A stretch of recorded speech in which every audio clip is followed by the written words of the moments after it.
स्वागत है बच्चों आपका हमारे चैनल पर। हम आपके लिए फिर से लेकर आए हैं प्रारंभिक मूल्यांकन कक्षा 6 और 7 के लिए, जो कि विषय गणित का है और प्रवाह कार्य पुस्तिका से लिया गया है। तो शुरू करते हैं। प्रश्न नंबर 1, नीचे दी गई संख्याओं को विस्तारित रूप में लिखिए। तो बच्चों पहली संख्या है 7638। 1000 के स्थान पर 7 है तो 7 के आगे 3 जीरो लगाएंगे, प्लस 6 के आगे 2 जीरो लगाएंगे, प्लस 3 के आगे 1 जीरो लगाएंगे, प्लस इकाई के स्थान पर 8 लिखेंगे। ये इसका विस्तारित रूप होगा। सेकंड में संख्या है 8765। इसमें 1000 पहले से लिखा हुआ है तो 1000 के स्थान पे हम देख रहे हैं इकाई दाई सैकड़ा 1000 8 है तो 8 यहाँ लिख देंगे 8000। सैकड़े स्थान पर 7 है तो 7 लिख देंगे। ये दहाई के स्थान पर 6 है तो 6 लिख देंगे और इकाई के स्थान पर 5 है तो 5 लिख देंगे।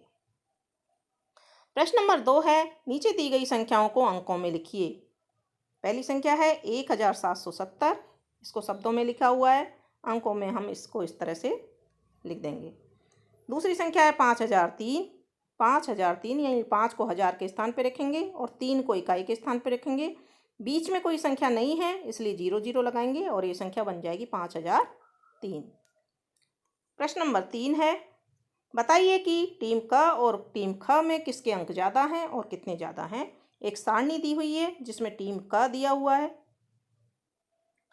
और यहाँ टीम ख दी हुई है और यहाँ एक प्रश्न पूछा है किस टीम के अंक ज़्यादा हैं और कितने ज़्यादा हैं। तो हम पहले देखते हैं, पहले जो नंबर की टीम है उसमें किसके अंक ज़्यादा हैं, टीम ख के। तो यहाँ लिख देंगे हम ख। कितने ज़्यादा हैं तो 164 में से 120 को घटा लेंगे, 44 उत्तर आ जाएगा। इसी तरह से दूसरे कॉलम में देखते हैं, पहली टीम क के 140 अंक हैं और ख टीम के 126 हैं। किसके ज़्यादा हैं, को क के ज़्यादा हैं, यहाँ क लिख देंगे। और कितने ज़्यादा हैं तो 140 में से 126 को घटा देंगे, उत्तर 14 आ जाएगा। प्रश्न नंबर 4 है, नीचे कुछ वस्तुओं के मूल्य लिखे गए हैं। एक वस्तु है जो कि किताब दी हुई है, उसका 30 रुपये, ताले का 40 रुपये, जग का 75 रुपये, बाल्टी का 120 रुपये और टेडी का 100 रुपये मूल्य दिया हुआ है। सबसे पहले प्रश्न है, बताइए 5 तालों की कीमत।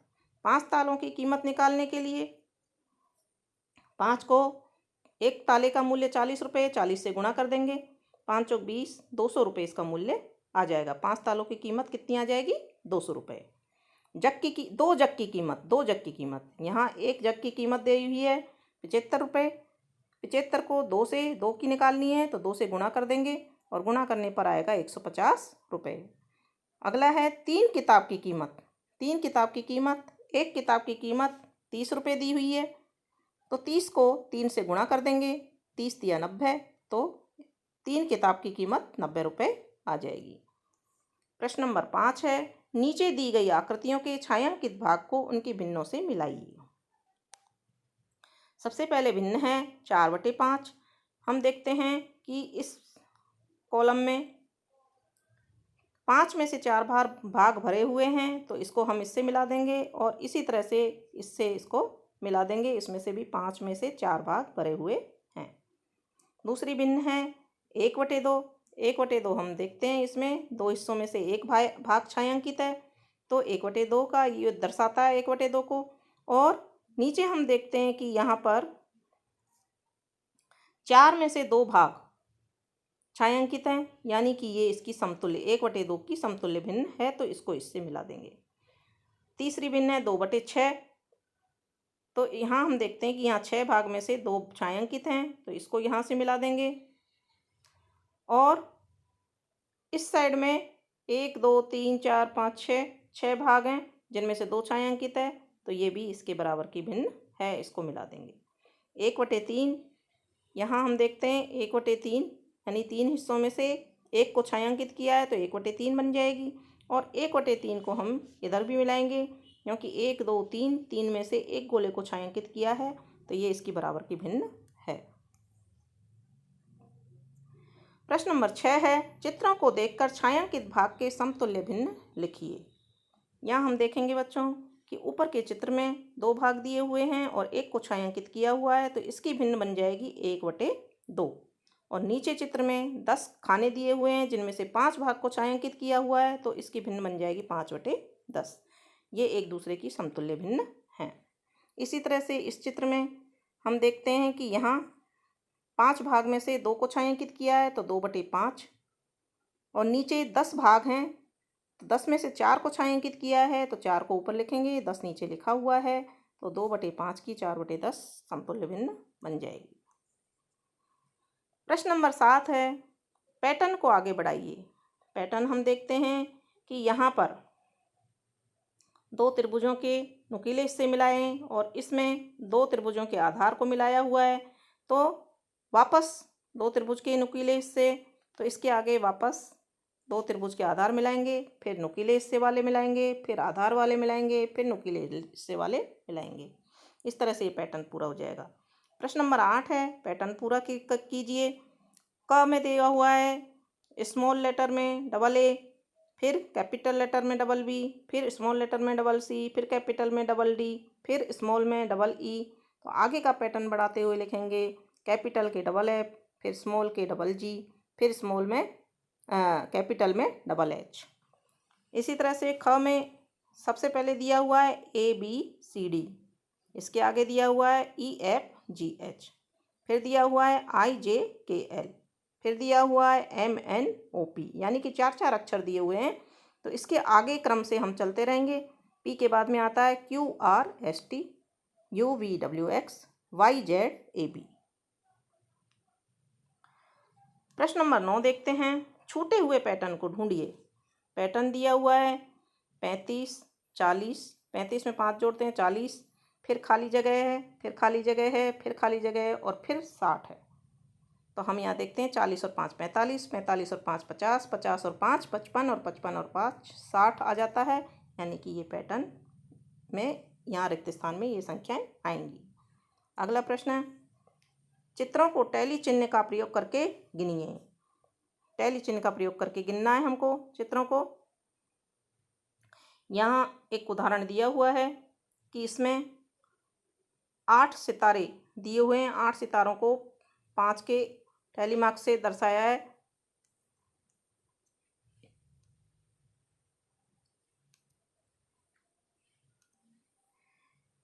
इस तरह से, और 3 इसमें से बच गए 8 में से। 5 को तो एक बंडल में बांध दिया है जिनको टैली मार्क्स कहते हैं, 3 को अलग रख लिया है और कुल मिला के संख्या है 8।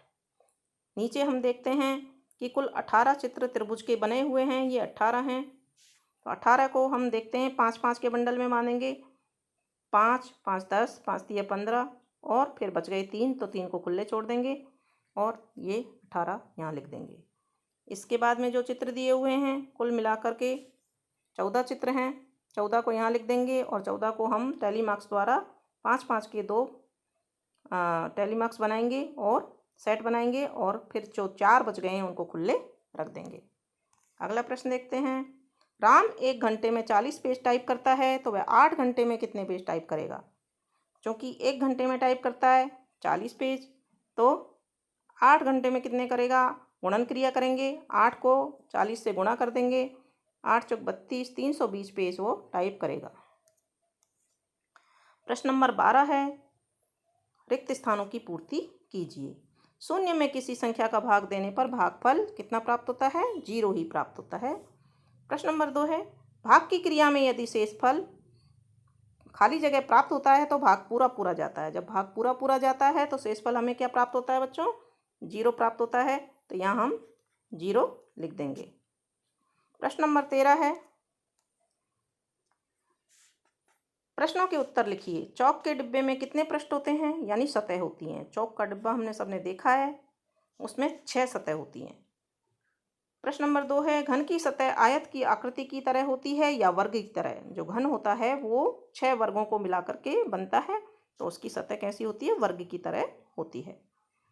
प्रश्न नंबर 14 है, रिक्त स्थानों की पूर्ति करो। 1 मीटर में 1000 मिलीमीटर, 2 सेंटीमीटर में 0.01 मीटर, 5 लीटर में 5000 मिलीलीटर, 1 घंटे में 3600 सेकंड पूछा है, इसलिए इसको हम 1 घंटे में 60 मिनट होते हैं और 1 मिनट में 60 सेकंड होते हैं, तो हम 60 गुणा 60 कर देंगे और हमारा उत्तर आ जाएगा 3600 सेकेंड। आगे का प्रश्न है प्रश्न नंबर 15, जिसमें मीटर और सेंटीमीटर के नीचे संख्याएं दी हुई हैं और प्लस का चिन्ह दिया हुआ है। तो इसको हम जोड़ना है। 5 और 5 10 जोड़ेंगे, 0 यहाँ लिख देंगे, हासिल 1 ऊपर लगा देंगे। 7 और 2 9 और 1 10 की 0 यहाँ आ जाएगी, हासिल इधर आ जाएगी। 1 और 4 5 और 3 8, तो उत्तर आ जाएगा हमारा ये। इसी तरह से दूसरी संख्या में मीटर सेंटीमीटर के नीचे संख्या है, लेकिन यहाँ पर घटाओ का चिन्ह दिया हुआ है, यानी कि हमको घटाना है। तो यहाँ हम देखते हैं 4 में से 0 को घटाएंगे 4 बच जाएंगे, 2 में से 1 को घटाएंगे 1 बच जाएगा, और यहाँ 10 में से 6 को घटाएंगे तो 4 बच जाएंगे। अगला प्रश्न नंबर 16 है, 5 किलोग्राम आलू 100 रुपये के आते हैं तो 10 किलोग्राम आलू कितने रुपए के आएंगे। तो बच्चों इसको हल करने की विधि एक तो इस प्रकार से हो सकती है कि पहले हम 1 किलो आलू का मूल्य निकाल लें। 5 किलो आलू 100 रुपये के आते हैं तो 100 में 5 का भाग लगा देंगे, यानी कि 20 आ जाएगा। 1 किलो आलू का मूल्य कितना होगा, 20 हो जाएगा। और ये पूछ रहा है कि 10 किलोग्राम आलू कितने रुपए के आएंगे। तो 10 को फिर 20 से गुणा कर देंगे तो हमें 200 रुपये उत्तर आ जाएगा। इसको हम इस प्रकार से भी कर सकते हैं कि 5 किलो आलू 10 केजी के, यानी 5 दूनी 10, तो इधर 100 रुपये में कितने जो 10 किलो आलू हैं उनको भी हम डबल कर देंगे, 100 दूनी 200, 200 रुपये उत्तर आ जाएगा। प्रश्न नंबर 17 है, कक्षा 4 के विद्यार्थियों के द्वितीय टेस्ट में अंक इस प्रकार थे। 2 4 5 4 2 3 3 2 3 5 3 2 4 और 3 को नीचे सारणी में दी गई सारणी में प्रदर्शित कीजिए। तो अंक 2 कितनी बार आया है हम गिन लेंगे। अंक 2 को हम गिन लेंगे, 1 2 3 4, 4 बार आया है तो हम 4 को यहाँ लिख देंगे और 4 के लिए टैली मार्क्स 4 डंडे बना देंगे, 1 2 3 4 इस तरह से। फिर 3 अंक वाली संख्याओं को गिन लेंगे, 3 कितनी बार आए। तो 3 को हम गिनते हैं, 1 2 3 4 5, तो 5 यहाँ लिख देंगे हम और 5 के लिए ये टैली मार्क्स बना देंगे। फिर 4 अंक वाली संख्याओं को गिनते हैं, 1 2 3, तो 4 अंकों वाली संख्या 3 बार आई है, 3 लिख देंगे, 3 के लिए 3 टैली मार्क्स बना देंगे। और 5 अंक कितने जनों के आए, 1 2 2 के आए तो 2 लिख देंगे यहाँ और इसके लिए इस तरह से टैली मार्क्स बना देंगे। अब ये आगे जो प्रश्न पूछ रहा है उनका हमको जवाब देना है। सारणी के आधार पर बताइए सबसे ज़्यादा छात्रों के प्राप्तांक क्या है। सबसे ज़्यादा छात्रों की संख्या, सबसे ज़्यादा छात्र है 5। 5 छात्रों के कितने नंबर आए, 5 छात्रों के कितने 3 नंबर आए, यानी कि प्राप्तांक क्या है 3, तो इसका उत्तर 3 आ जाएगा। फिर है 2 अंक प्राप्त करने वाले छात्रों की संख्या कितनी है। 2 अंक हम देखते हैं, 2 अंक प्राप्त किए यहाँ पर, ये 2 अंक हैं। कितने छात्रों ने प्राप्त किए हैं, 4 छात्रों ने, तो यहाँ पर उत्तर आ जाएगा 4। प्रश्न नंबर 18 है, नीचे बनी आकृतियों के परिमाप बताइए। बच्चों परिमाप की परिभाषा होती है कोई क्षेत्र जो दिया हुआ होता है उसके चारों तरफ जो बाउंड्री होती है उसकी कुल लंबाई को उसका परिमाप कहते हैं। तो यहाँ पर हम देखते हैं कि जो ये आकृति दी हुई है इसमें 3 2 1 4 2 और 6, इनको हम सबको जोड़ लेंगे। 3 और 2 5 और 1 6 और 4 10 और 2 12 और 6 18, तो परिमाप हो जाएगा इसका 18 सेंटीमीटर। इसी तरह से दूसरी आकृति में देखते हैं, यहाँ 6 और 5 11 और 4 15 और 4 19 और 5 24, यानी कि 24 मीटर इसका परिमाप उत्तर आ जाएगा। प्रश्न नंबर 19 है, तन्मय प्रातः 5 बजे बगीचे में घूमने जाता है। वह बगीचे में 1 घंटा 20 मिनट घूमता है, तो बताओ तन्मय कितने बजे तक घूमता है। तो बच्चों इसको देखते हैं कि वो प्रातः 5 बजे जाता है, 1 घंटा और 20 मिनट उसको लगता है, तो 5 बजे में 1 घंटा और जोड़ देंगे, 5 और 1 6 और 20 मिनट, तो 6:20 तक वह घूमता है। उसका समय जो होगा वो 6:20 तक होगा। इस बेसलाइन का ये लास्ट सवाल है, सवाल नंबर 20। संख्या पैटर्न को समझकर रिक्त स्थानों की पूर्ति कीजिए। सबसे पहली संख्या है 50, 55, 60, यानी 5 5 जोड़ रहे हैं, 5 5 बढ़ रही है। 50 और 5 55, 55 और 5 60, 60 में 5 जोड़ेंगे 65, 65 में 5 जोड़ेंगे 70, 70 में 5 जोड़ेंगे 75 आ जाएगा। दूसरी संख्या को देखते हैं, 200, 200 के बाद में 190, यानी कि 10 घटाए हैं। 190 के बाद में 180, उसमें भी 10 घटाए हैं। तो वापस हम आगे की संख्या लिखेंगे तो 10 घटाते हुए लिखेंगे। 180 में से 10 घटाए 170, 170 में से 10 घटाए 160, और 160 में से 10 घटाए तो 150।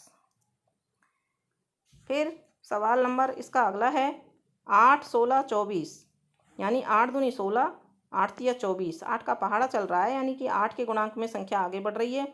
तो जो चौथी संख्या हम खाली जगह में लिखेंगे वो 32, 40 और 48 लिखेंगे इस तरह से। फिर अगला सवाल है 280, 240, 200। यहाँ हम देखते हैं 280 में से 40 को घटाया है तो 240 बच गए। 240 में से 40 को घटाया है 200 बच गए। तो 200 में से हम 40 को घटाएंगे तो 160 बच जाएगा। 160 में से 40 को घटाएंगे 120 बच जाएगा। 120 में से 40 को घटाएंगे 80 बच जाएगा। और इस तरह से ये हमारा पैटर्न पूरा हो जाएगा। तो बच्चों, यह था कक्षा 6 और 7 के लिए बेसलाइन या प्रारंभिक मूल्यांकन, जो कि विषय गणित का है। और इसी तरह से इसी प्रभाव कार्य पुस्तिका में से हम आपके लिए कार्यपत्रक एक शीघ्र ही लाने वाले हैं। तो जुड़े रहिए हमारे चैनल से, और चैनल को अपने दोस्तों के साथ में शेयर कीजिए, सब्सक्राइब कीजिए। धन्यवाद।